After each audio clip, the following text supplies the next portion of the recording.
ভারতবর্ষে এই প্রথম জনগণনা সম্পূর্ণ ডিজিটাল পদ্ধতিতে পরিচালিত হবে। আগামী 17 থেকে 31 জুলাই পর্যন্ত জেলার সমস্ত নাগরিকরা স্বগণনার মাধ্যমে নিজেদের মোবাইল ফোন ব্যবহার করে অনলাইনে জনগণনার তথ্য নিবন্ধন করতে পারবেন, জানালেন জেলাশাসক চাঁদ নিচঞ্জন। আজ প্রথম পর্যায়ের স্বগণনা কর্মসূচি উপলক্ষে উত্তর জেলার জেলাশাসকের কার্যালয়ে আয়োজিত সাংবাদিক সম্মেলনে তিনি এই কথা জানান। এই জনগণনা প্রক্রিয়াকে সফল করার জন্য সকল নাগরিকদের সক্রিয় অংশগ্রহণ এবং সঠিক তথ্য প্রদানের আহ্বান জানান তিনি।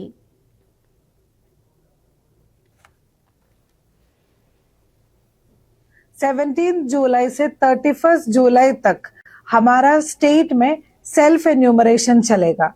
सेल्फ एन्यूमरेशन बा स्वगणना वो पहले बार डिजिटल सेंसस में सेंसस डायरेक्टरेट ने इंट्रोड्यूस किया है।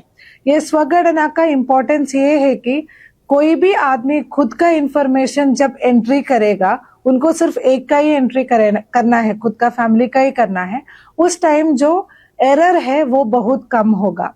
तो sc.census.gov.in एक वेबसाइट है, उसमें जाके आप लोग सेल्फ एन्यूमरेशन अपना फैमिली का कर सकते हैं।